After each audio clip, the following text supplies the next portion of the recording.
Okay, it's Wednesday, and what that means is today's an exciting day because the sculptors have started their individual competitive pieces.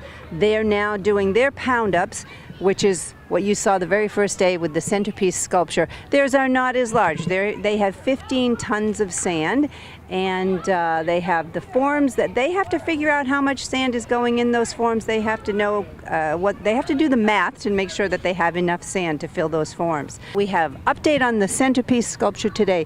We have the 100-year banner is being worked on across the front. The baseball glove is coming into play. We are, and you know, always have logos being sculpted. The logos take a long time. They're very tedious and they have to be correct.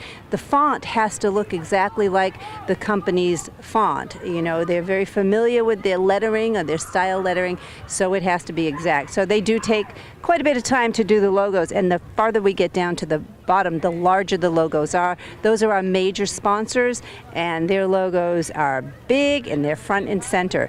Those do take a little bit more time. So for the next few days, everybody in the front here is pretty much going to be working on logos. Update on the sculptors, they're well into their pound-ups. They have just come back from lunch. Some of them are actually already carving. We also have the lesson pile. The children are ages 5 to 10, Wednesday, Thursday, Friday, Saturday. Lessons are at 9, 11, 1, and 3. That's going on right now. The crowds are picking up. People are buzzing about it. They know what's going on down here, and we hope that you all come down and join us in this fun, wonderful festival. You might notice during the pound-up process that it looks like they're all doing it the same, but they're really not. We've got some different techniques going on. They're all using just sand and water, but the way they use the forms, how much sand they use, and how much water they use is very different. Particularly, you'll notice Justin down on the end. Justin has done his complete pound-up with not one drop of water. He's using the dry sand, although it is moist. He's using the sand by itself, and he's compacting it with a heavy tamper. Now what this sand likes to do also is there's two different ways you can do it. The dry sand, the way Justin is doing it, and you choose to tamp, which uses a lot of upper body strength and it's very physical. Or you can use excessive amounts of water and throw the dry sand into the water. What Sue is doing is she's setting up she just threw many gallons of water in there. So she has 2 or 3, maybe 4 inches of water sitting on top, and now she's throwing the dry sand into the water. You can hear it splashing depending on where she throws the sand. You can see it splashing, and then she's going to get in there, and with her feet she's literally just going to move that sand all around and slosh it around and make sure that all that sand gets dispersed and gets soaked in the water. Now when you do it this way, because the sand is so heavy and you're using so much water, you don't even have to compact it. It self-compacts because of the weight of the sand in the water. So they're using the people who throw the dry sand into the water are using they're using their strength by lifting the water rather than tamping. So it's just a choice of which physical activity you prefer to do. But the way Justin is doing his pound-up, that sand is easier to carve because the sand didn't all get wet. The way Sue is doing it with the dry sand being thrown into the wet water and all the sand gets wet, it's much denser, it's harder, and it's harder to carve. Some of the sculptors are already sculpting. Joby's well into his carving down there, and you see Dan Belcher right next to him is just about finished with his pound-up.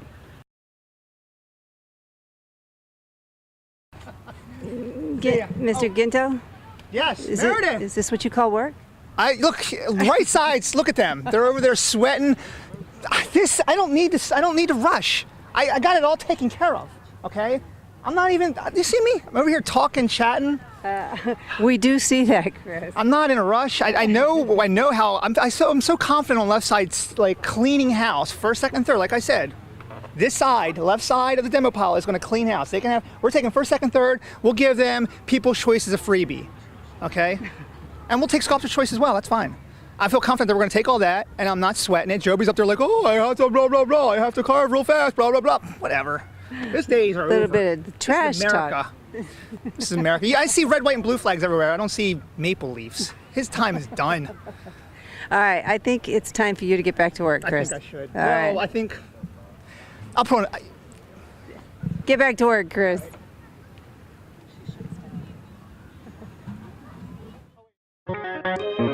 Attend the 9th Annual Revere Beach National Sand Sculpting Festival, Thursday, July 12th to Sunday, July 15th on Revere Beach. See international sand sculptors compete for the best sand sculpture. Enjoy fun family activities including kids-free sand sculpting lessons and a spectacular fireworks display. All events are free and open to the public. Visit our website at www.nationalsandsculptingfestival.com.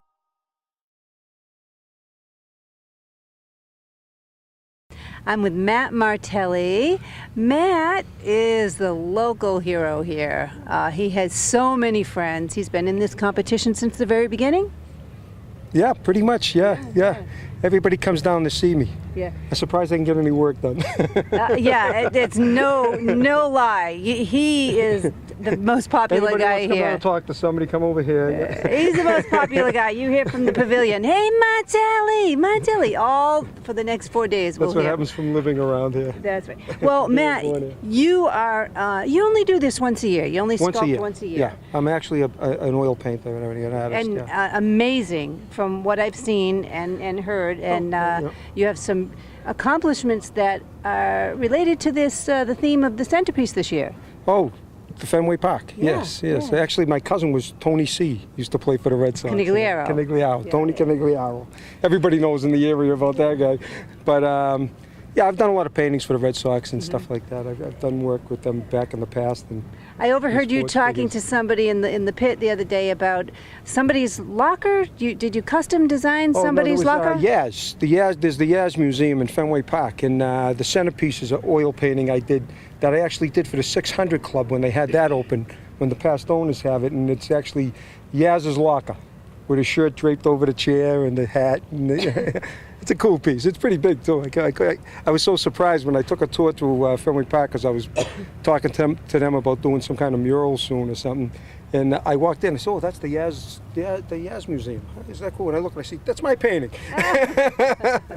Well, we're honored to have your celebrity status here with us. Hey, if anybody wants to see the website, it's martellistudios.com. You can see the paintings and everything. Plug there. We'll have a little plug for this place too. Well, are you lonely down on the end here? You have nobody next to you? No, I actually don't mind, to tell you the truth. It's pretty good. Yeah. My friends were all looking for me way over there, so I'm actually getting something done. Well, hey. There it is. Do you have anything up your sleeve? You only carve once a year, so we're amazed at what you do for once a year. You're a true artist. Too is like I have a vague idea what I'm going to do, but I don't have anything definite. But I got a vague idea, and it usually comes out good. I usually let the sand kind of decide that as I get into it. Well, we're amazed that what you produce with just carving once a year. You are truly an artist, and you deserve to be in this competition. Even though you only carve once a year, you're certainly competition for the other guys as well. I don't think I could take this beating more than once a year. The shoveling. It's very physical, isn't it? It sure is. I tell you, I don't envy you all that. Well, we guys are the best. We look forward to seeing what you come up with this year. Oh, great. And all the locals come down and say hey to Matt Martelli. Come down and see. It's going to be a fun time. Thanks, Matt. Thank you. Bye now. I'm with Deb Barrett-Catulli. Deb, you help out on the centerpiece every year. I do. I love it. And now, have you been here since the very beginning, the first year? The very first year. I think it was 2005. Yeah, I think that's where I first met you. The very first year here, was that? I'm sure it was. Yeah, I'm sure it was. It's been a long, those years, they all just kind of run together, don't you? Yeah. Now you have, a lot of people don't know this, Deb has her own sandbox in her yard. I do. What was involved in that, and how much sand do you have in there? Let's see. I purchased 10 tons of sand because everyone told me in order to get in the competition someday you'd have to learn to work with 10 tons of sand. So that's what I purchased. And I started out with a 6-foot box and realized that 10 tons doesn't fit in a 6-foot box. So now I have a 12 by 12. The learning curve. The learning curve. So I just got my 12 by 12 together maybe a month ago. And now I'm transferring the sand into that. And someday I'm hoping to compete myself. I've got to prove a few things to me before I do that. Yeah, Deb works on the centerpiece every year, and she started working on logos, and she's so good at them. She kind of got stuck with the logos, and she really wants to branch out. Yes. And that's why you got the sandbox, That's so right. you can practice and you can Yes. branch out. Right. Well, I hope you branch out and keep branching so that one day you'll be in the other sides of the fencing and not in the centerpiece. It's on my bucket list. Yeah.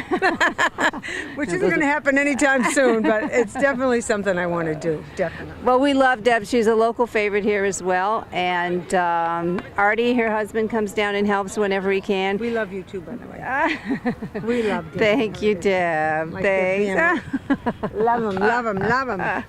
Well, we're going to let you get back to work All now. right, All I right. got to finish this logo. Thanks, I need Deb. something new. Thank you. I am here with three of my favorite people, and it's because they are our volunteers, and it is so important to us to have volunteers helping. They're Lori, Mike, and Tamarin. And Lori, you're from? Originally Everett, Everett. but Peabody now. Okay, and Mike, I know you live across the street. Revere. And Tamarin? Originally Everett, but with my mom in Revere. Okay. Tamarin's new to us this year. She's Lori's daughter, and Lori has been with us for 3 years now. Sculpting 3 years now. Full time, 5 years. Yeah. And Lori, something I know about Lori, not everybody knows. She's Barbara Streisand at night, and she's amazing. She's a Streisand impersonator, and she's amazing. And she has a day job as well, but she takes time out of her very busy schedule because she loves to do this. How does it feel being a volunteer? And give us a little bit of input on that. I love it. It's great. My first couple of years I was here a couple of days, and then that wasn't enough. So as I've built vacation time at work, I was able to get here full time. And it's just nice being in the sand. Sounds like my start. I started as a volunteer and I was hooked. I said, I have to do this. Mm-hmm. Do you feel the same way? Yes. Yeah, and I put a sandbox in my backyard like Deb. Like and Debbie did, yeah. So I don't need one. I can go to Debbie's house I was anytime. going to say, when's your sandbox We coming? live about 7 minutes apart, so it's good. Well, Lori does a lot of our logos as well. Another aspect of our volunteer crew are the helpers who don't carve, who don't sculpt. There's so much that goes on to the work behind the scenes. Mike has been with us every day. He's a volunteer. His brother has helped us in the past, and that's how you found us? Exactly, yeah, my brother Matt. Okay. I feel so honored just to be working with them. They're absolutely fabulous. I should be paying them because I'm learning from them. Mike's a little bit of comic relief on the pile for us, too. You know, Ginto is on the side piles, and we've got Mike in the centerpiece. So you're doing all that. You're moving sand around. You're filling buckets. I'm trying to sculpt. I'm trying everything. I want to learn every aspect of it. Mike wants to sculpt too, and you know that's one of the things. You have to start doing the dirty work before you can do the fun I work. agree 100%. Absolutely. You start from the bottom, work your way up. Thanks, Mike. We appreciate it. And Tamarin, your first time with us. What are you doing here today? Tell the people what you're doing. I'm just kind of helping Mike flat out the back wall so we can do the design around Wally. We have Wally on the back of the pile, by the way. She's referring to Wally, the mascot. Just kind of making designs and stuff. Hopefully I'll be able to work my way up to doing logos with my mom someday. See, I think that's the inspiration. Everybody wants to do work. They want to carve. So you have to start down here. Well, I think I'm going to be able to get you guys, see what you can do with a tool in your hand this afternoon. What do you think about that? I'm so happy. That's awesome. I'm gonna set up some logos for you and see what we can do. Good. Okay, all right. Thank you guys. We appreciate it so much. Bye, Meredith. I'm with Sandy Sterling, aka to us, she is known as Sandy Castle.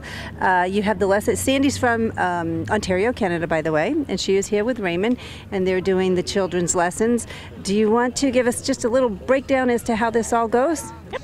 Thank you, Meredith. We are having 4 lessons a day. We've already had 2. We're into our 3rd lesson. So Wednesday, Thursday, Friday, Saturday at 9 o'clock, 11 o'clock, 1 o'clock, and 3 o'clock. Raymond and I are going to be giving some tips and techniques on how they can build a big and better sandcastle, that they're not frustrated when they're at the beach. And we've actually, as you can see, they're doing the pound up. I would say you got to work hard before you can play hard. So now they're working hard. And how many children do you have in this lesson here? Let's see. We have. Okay. 5. I have 5 right now, but the maximum I can do is 20. So I'll have. I know tomorrow will be really busy. The sign up is 30 minutes before the class, so they have sign up at the picnic table, will be right behind me. They can sign their name. They're in for it in the class. Really nice to be in here this year because they're special. They're in with the big sand sculpture. Yeah, and they're using the good sand. We're using the good stuff. Yeah, absolutely. This is not the beach sand. They're using the same sand that the sculptors are using, correct? That's correct. I always say I get them to do the squeeze test where they grab a handful of the good stuff and grab a handful of the bad stuff or the normal beach stuff, and you open up your hand. If it keeps the shape of your squeezed hand, that's the good stuff. So we are going to be using the good stuff. Almost look like I just made a dinosaur there. And we're going to be using this. Well, that was a good visual. I mean, immediately you can see the difference between the two different kinds of sand. Well, I always say the grains of sand are like marbles, and when you're at the beach, I mean, you can build a sand sculpture or a sand castle, no big deal. But it may fall apart, or what I call it, a sand avalanche. That's when these are. If you look under a microscope, that grain of sand is very rounded, like marbles. So it's like piling marbles on top of marbles. This is under the microscope. It's angular, so it really holds together really well. That's funny because I always use the analogy. It's like stacking gumballs. Well, marbles, gumballs. It doesn't work. No, not at all. So that's what it's all about. Okay. Well, thank you for that, Sandy. And again, the lessons are very popular. The official opening date of the festival is tomorrow, which a lot of people know about that date. So the classes will be filled. Every lesson will be filled. So come down early, half an hour early, and sign up for the lessons. Yes. Thank you very much. I can't wait to see you guys down at the beach. Thank you, Sandy. Okay, I'm back to work. Okay. All right. Well, I am so excited that they're finally finished. This beautiful masterpiece by children that were probably, I think, about the age of 6. We do have a limit of 5 to 12-year-olds to work on this, but they're about 6-year-olds, and maybe this guy here was probably about 10 years old who did this piece. But I'm amazed at how the concept of the stairs, how she got the concept of how to make the stairs. And we only use a knife, a little plastic knife to make that stair there, and plastic forks for this. And she made some stairs. We have a special tool for these stairs here. So this is our final piece. I think is absolutely amazing. These are the baseballs because it's Fenway Park. We got some baseballs on top of our sand castles as well. I really think they did an amazing job. What do you think? I'm with Nick Doubleday. Nick has been the right hand to Ben Doubleday, his assistant, but he did something that he's never done before. What did you do this week, Nick? Made little people for the centerpiece up there. Helped Chris with it. Had to teach him what to do. So we're breaking him in slowly to the sculpting, and he contributed to the little people that are in the bleachers up in the seats. Was it fun? Yep. Yeah, messed around with Chris. Chris is always fun to be around. Next, we'll get him on logos. All right, we'll try it. Thanks, Nick. Yep.